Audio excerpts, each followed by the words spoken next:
Good morning, everyone. Today is Tuesday, August 4th, 2020. This is my first episode. I'm calling it now the studio instead of the sewing room. Today I'm going to talk about 3 projects I'm working on, 2 quilting projects and 1 cross stitch.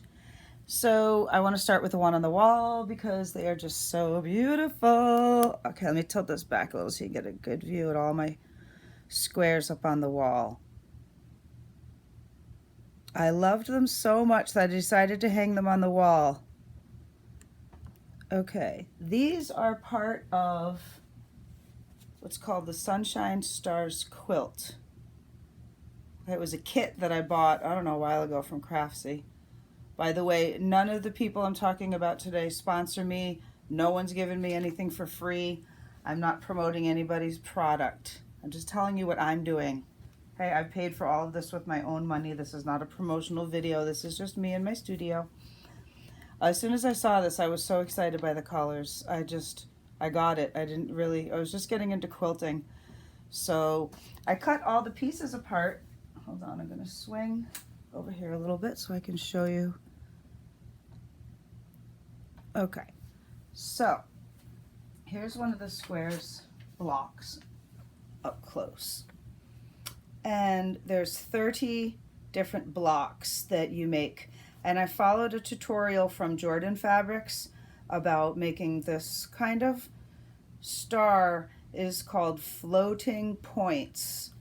Okay, floating points means that the way that I constructed this rectangle is normally the pattern calls for 2 squares of 2 triangles and you sew them together.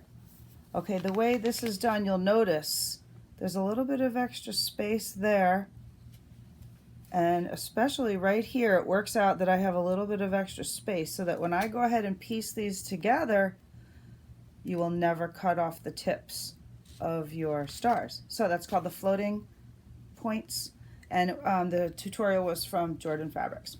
So there is a schematic. This came with directions and all the fabric I had to cut. Here's this, let me show you the cut. Okay, so each block has a bunch of different pieces. Okay, and so what I did each time, I just sort all the fabrics, figure it all out, and I numbered them all 1 through 30 so that when I cut them all out, I put them in the piles with their own colors. So for example, here's number 15. I'm in the middle of doing it. I have two of these sewed on. I'm not, okay, so if you look at my schematic, there's 15. Okay, so once I finished sewing it together, I kept my little sticky and I just pinned it on the back. And that way I can play with them and hang them up. And I might even decide to do a different layout than this. I might decide to turn it into it's 63 inches by 74, which isn't quite really big enough for a queen size bed. So I could spread these out and put more fabric in between them and make it bigger. I might make it king size. I don't know yet. I do have the border fabric and I have a beautiful backing fabric. So I will do another follow-up on my Sunshine Stars. I just wanted to show you where I'm at. I'm about halfway done creating all of the blocks and they're so pretty that I have them on the wall. A byproduct of the way that you construct this. Okay, this is where I'm in the process of making one of the floating stars, okay? Floating points, I mean, okay. So in the process of creating it, the way it's done, in this method, you end up with these little triangles. I sewed an extra thing there, just takes a second, and then I cut that off because I don't really need it. In fact, I can show you. Let me just show you quickly because it's really cool. Okay, this is how you make one of those points. You have a rectangle of your background, you have a square. I sewed it on a diagonal from point to point. Okay, and I also sewed an extra one just inside that, about a 1/2 inch or so. Okay, then you could use your rotary cutter, but I use scissors for this just to be sure. Okay, so here is the piece then that I'll be using for my block. Okay, because I only need those. However, that results in, open it up, ta-da! Okay, so every block that you sew creates 8 of these little, well, they're not really scrap. Look at these wonderful things. So I save all of them from all of the blocks I've made in here, because you know I save everything, and certainly fabric scraps, and certainly these beautiful Kaffe Fassett fabrics. So here's a stack of 8 from the last block that I did, and I keep them together and just put them in here on the pile. So far I have 15 piles of 8, which if you do the math is a lot of little blocks, and it's a lot of things I could do with these. And they match, obviously match the entire quilt, because it's all the fabrics that I have been using. So, not sure what I'm going to be making with all of these yet. So this is the beautiful byproduct of cutting all of those things. So did I tell you everything about my Kaffe Fassett Sunshine Stars quilt? Okay, let me move this out of the way and move on to the next project. If you like my dress, this is my scarf dress, and I do talk about it in episode 3 and 4. 4 has the completed product. Okay, so we'll move this over. I also wanted to mention that when I'm making my squares, just a quick public service announcement, and on the back of all of these squares I have to draw a line so that it just sew perfectly straight. And this is a special kind of marker that's made just for sewing, because guess what? It erases when you iron. I made the mistake of thinking, oh, you know, any water-based marker will work. That's not true, because it bleeds when you use your steam iron. So it's important, okay? There's some scissors out, pins, a ruler. The tools are very simple for this. Okay, moving on to cross stitch. Let's move this over a little bit. Okay, so cross stitch is a different kind of needle, it's needlework. Okay, so this is done on the background fabric, is called the linen. Okay, this is called 14 count, which means there are 14 blocks per inch. Okay, which each block turns into a stitch. You create an X. That's why it's called a cross stitch. Okay. Now, if you are wondering why there is a hot pink X and Y axis across it, it is because you start with a blank piece of fabric and you have to make your way according to the chart. So I make a copy of the chart so I can write on it, and I highlight, find the center.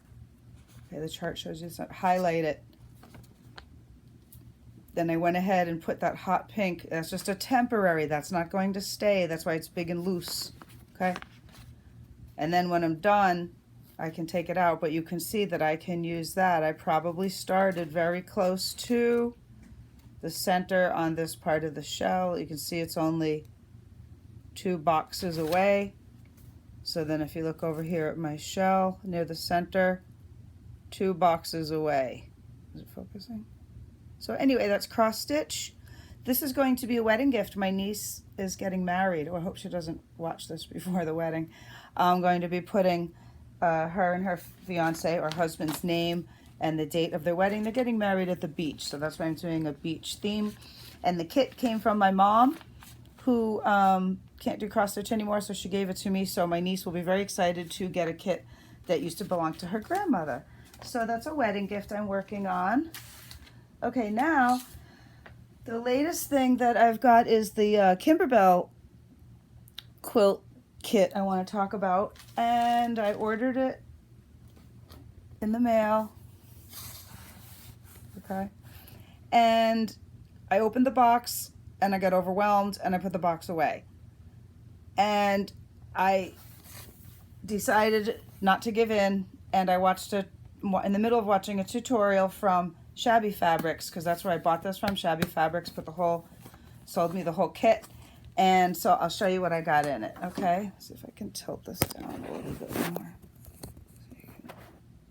look at that, that worked. Okay, so the box is really cute. So inside, I ordered the background fabric, okay, which is really cute. So I obviously won't be using that for a while. This is the embellishment kit. So this isn't the kind of quilt, obviously, with clothespins and stuff that you're going to be sleeping underneath.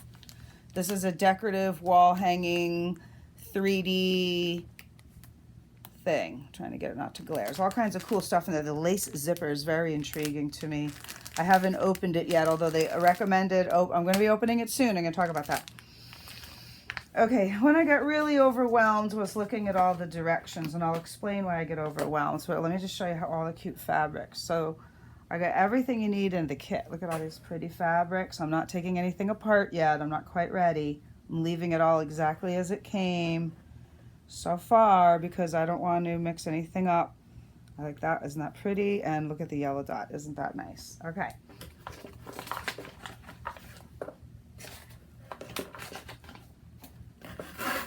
Okay, now I bought this from Shabby Fabrics, and so they had this special thing where they laser cut all the pieces for you. What does that mean? Okay, so this is the kind of quilt where you're going to have to cut things and sort of sew them on top an applique and make pictures with stuff. This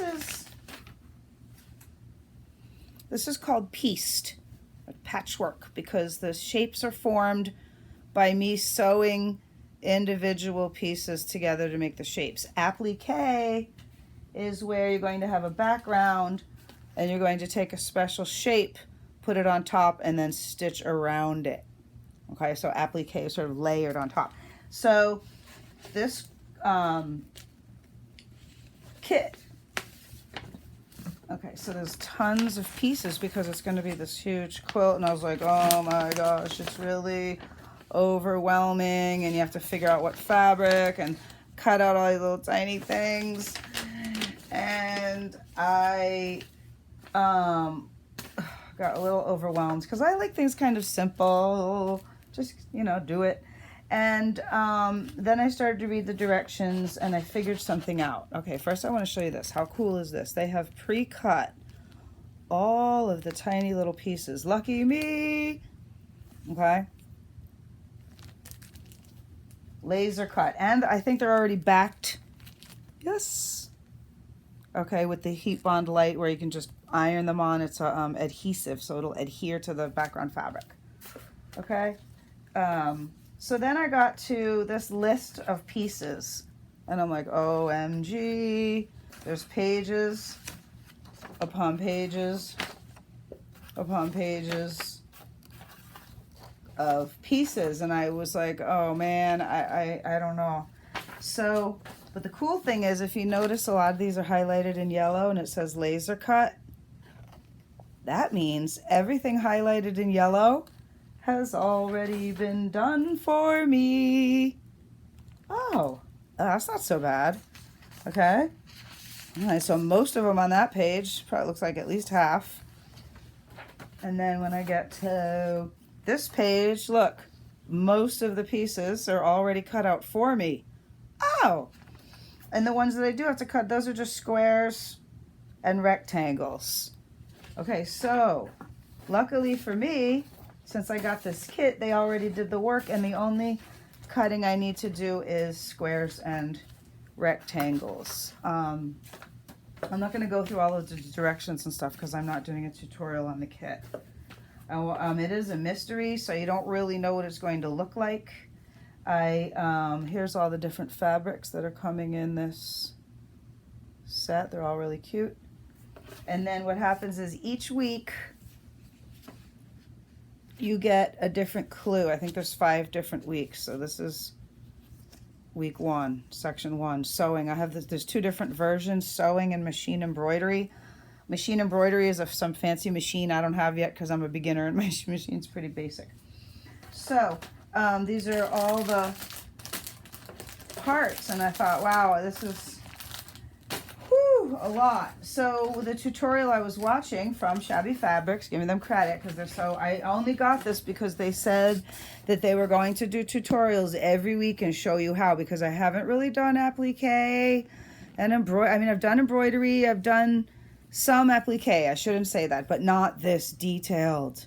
Okay, this is going to be micro detail, and I hope I can complete it. So over here, their recommendation was to, once I cut all my parts out, is to sort them all into Ziploc bags. Okay, there's 24 different blocks or sections. Okay, and so I got out some stickers because I'm a sticker nerd and I happen to have these laying around. You don't need stickers. You don't even really need... I did go out and get quart Ziploc because sandwich ones are tiny and I didn't want to have to fold everything. And gallons seem huge. So one of the recommendations was all of the blocks for one row, put those into a gallon. So I'll have these for each block and then however many blocks are in a row. It's just to help me get organized, because with all those tiny little parts, I mean, you vacuum one thing up and then you're going to go crazy looking for it. So I got my Ziplocs. I have some Sharpies in case these stickers don't really stick. You can just, with a Sharpie, write directly on the bag. I have my rotary cutters out and my cutting mat and my ruler ready to go. So step number one is going to be to organize all my parts into the 24 different sections, and then I have to start putting it together. So that's where I am, everybody. Thank you for watching, and I hope you all have a great day. I'll do a knitting update soon. I do have some knitting things to talk about, and I do have some other sewing things, because if you know me, you know I have about 10 projects at once going. So have a great day, everybody, and keep sewing, knitting, stitching, creating, whatever it is that makes you happy, and have a wonderful day.